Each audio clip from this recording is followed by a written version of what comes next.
Well, good evening, everybody, and welcome back to Time Together. We're glad you're joining us tonight for this edition with a look at Tag Heuer.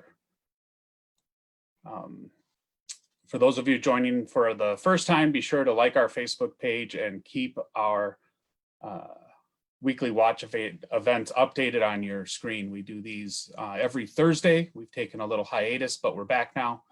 For those that are regular followers, hope you can take something away about one of the oldest Swiss watchmakers. So let's get started and talk down about Tag Heuer. Tonight we're going to break it into 3 sections. We're going to talk a little bit about brand history.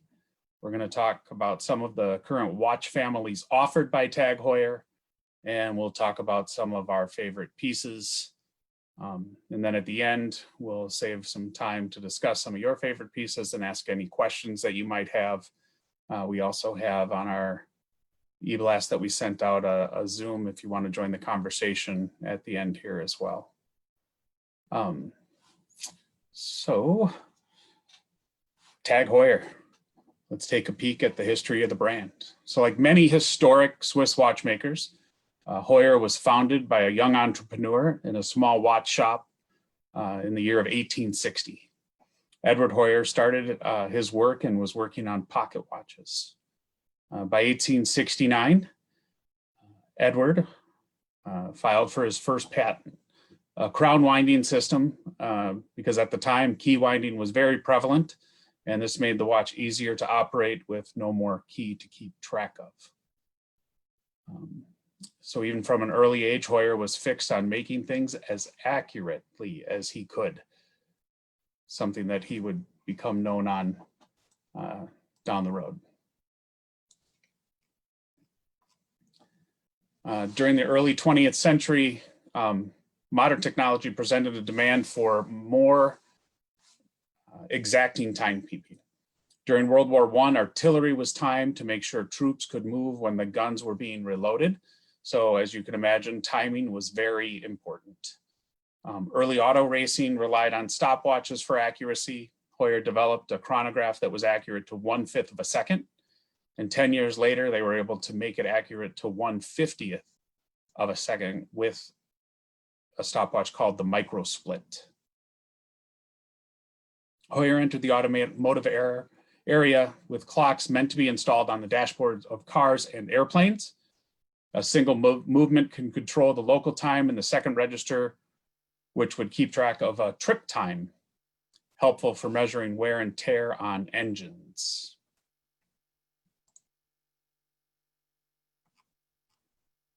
Jack Heuer, the grandson of Edward Heuer, joined the company in 1958. He helped steer the company to focus solely on timing instruments for the growing industry of automobile racing and other sports requiring exact timing.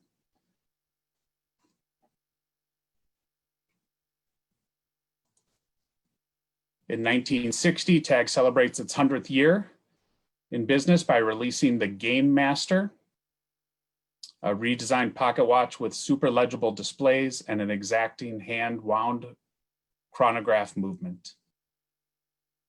Then in 1962, United States astronaut John Glenn wears a Heuer stopwatch strapped to his wrist on his almost 5-hour space flight. So once again, a watch company brushing with space.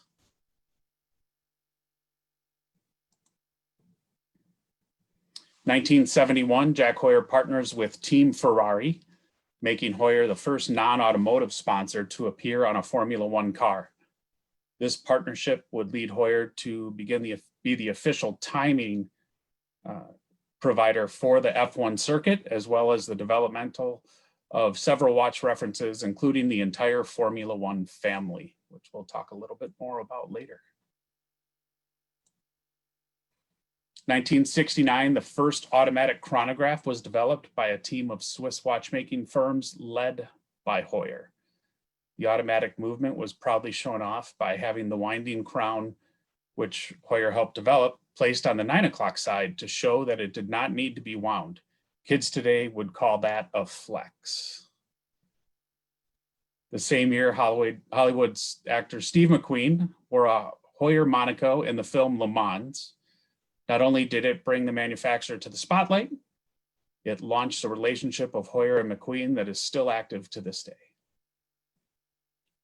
In an effort to combine analog history and the growing digital LCD market, Heuer developed the Chrono Split GMT Manhattan, business in the front and party in the back.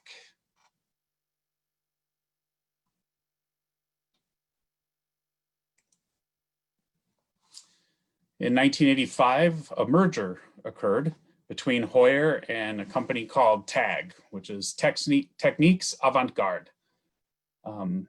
Technique Avant-Garde purchased Heuer manufacturer and combined their names to create the now famous Tag Heuer marquee.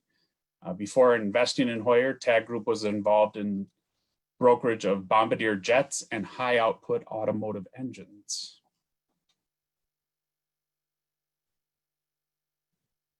They used a lot of playful color on the F1 watches as well. Starting in the middle to late 80s, after the acquisition by Tag, Heuer started to release watch families that today are considered an essential part of their DNA. The Series 2000 was released in 1985. The dive-orientated watch family became the Aquaracer in 2004. Features include screw-down crowns, 200-meter water resistance, and luminous markers. The SEL was introduced to become worn both as a sports and a dress watch. The very unique S-shaped links, very comfortable to wear, became known as the Link in 1999, which solved a lot of problems for sizing the watches for those of us that had to do that.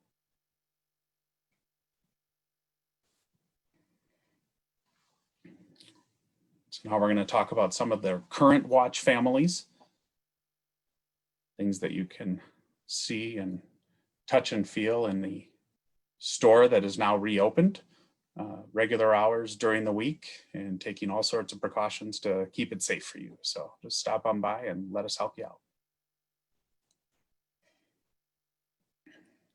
The Tag DNA is the realm of auto racing, and that heritage is still very present today.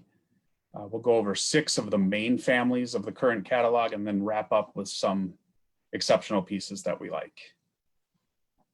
So first we'll talk about the Carrera.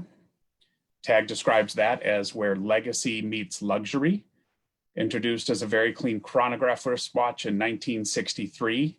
The family now currently consists of modern skeleton designs with the tachometer to determine speed on land. Most of these have their own movements in them, the Heuer 01 or 02 movements. This includes their tourbillon, which we'll talk a little bit about later, which is one of my favorites.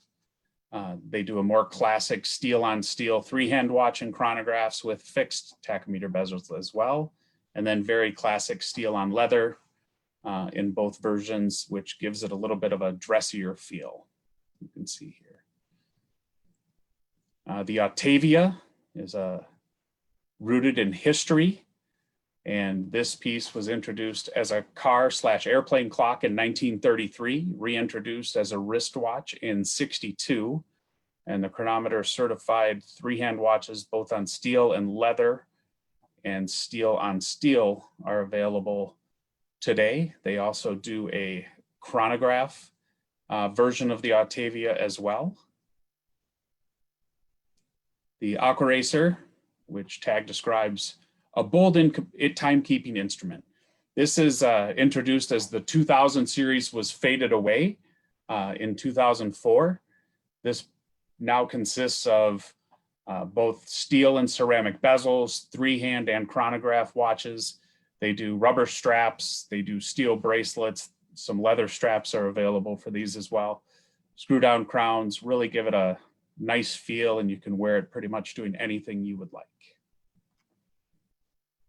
Also ladies models with mother of pearl dials and diamond markers and diamond bezels. So really something for everybody in this collection. The historical passion of Tag Heuer, which is their Formula One piece, which was introduced in 1985.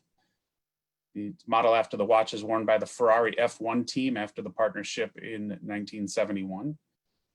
This family now has quartz chronographs, good to 1/10 of a second. They also have automatic pieces. Price ranges are from $950 to $2,200 in the F1 series. So it's a very accessible timepiece, something that's very great for graduation gifts that we have coming up, and something to get someone started in collecting of watches. So a lot of different pieces that people can really get into and be able to afford at an early age. So it started a lot of us off on our collecting journeys. The Link series, which, reminder, replaced the SEL series in 1999, gives us comfort and avant-garde aesthetics. It's designed again to be sporty and elegant at the same time. They've done the unique S-style links, which give it a little bit of a serpentine type flexible link. Very comfortable, very easy to wear. Nice low profiles on these, nothing too bulky or stand out.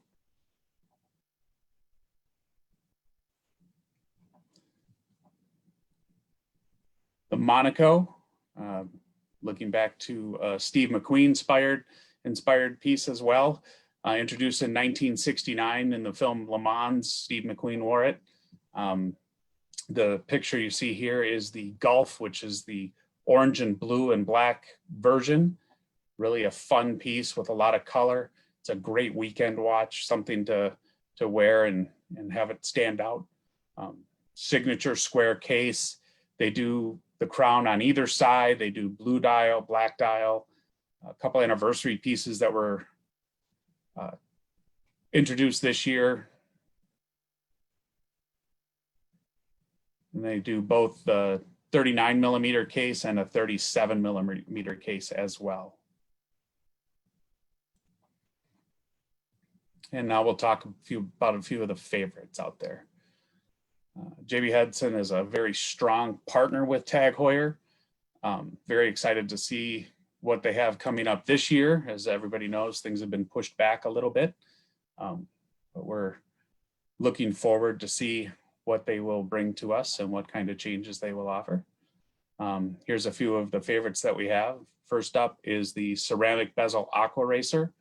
I love the decking on the dial. I love the little splash of yellow in the watch. It gives it a little bit of a flavor. It's something that you can just put on and forget about and wear it with whatever you're doing and enjoy pretty much worry-free. This particular piece is $2,300. They do a chronograph version for about $3,400 as well. So you get a lot of value for the money. You can throw it on a rubber strap or a NATO bracelet as well. And it's just something, like I said, that gets you into a watch that can really start someone on their collecting vein. The Monaco Caliber 11, the perforated strap very fun rally style strap. The crown at the 9, so if you're worried about that little indentation that we often get on our hand and can't decide, you know, what to do about it, wear the watch on your right hand or whatever, this gives you that left hand crown, really a comfortable piece. It's the epitome of Steve McQueen, so it's kind of got car history with it as well. And sometimes you get lost in the moment and you drive a little bit faster with it on as well. As I mentioned before, the Octavia comes in a chronograph as well. This piece, I think they captured a lot of the essence of the original ones. It's a little chunkier, so that throws a few of the watch collectors out there off, but it really does lend itself to a vintage inspired piece. The weathered strap, the panda dial, just a great piece. Has their in-house Heuer O2 movement in it. So you're getting a lot of quality and a lot of bang for the buck. And this I mentioned a little bit earlier, but this is the tourbillon from the Coiour line. So the tourbillons, as you know, a grand complication, really can be astronomical in price. This particular tourbillon in all ceramic, so ceramic case, ceramic bracelet, very comfortable, very lightweight. This piece starts at $18,000. There's a couple of others out there in the 21 that have a little bit of touch of rose gold on them and things like that. But the day of the $50,000 to $500,000 tourbillon is gone because Tag Heuer has us set up at $18,000 for an entry-level tourbillon. Just amazes me what you can get.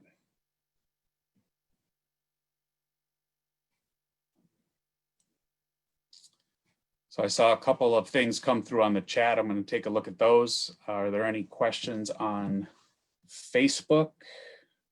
Take a look there as well. This piece starts at $18,000. There's a couple of others out there. Turn that down. It got a little crazy.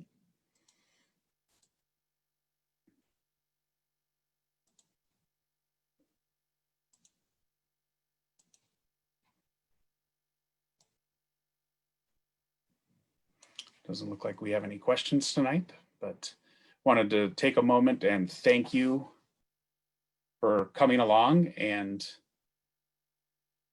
taking a peek at the Tag Heuer line that we carry.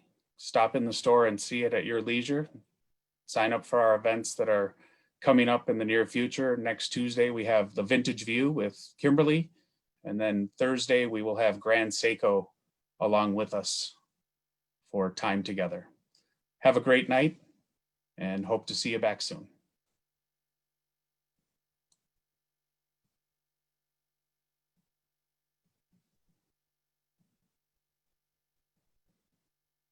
And hope to see you back soon.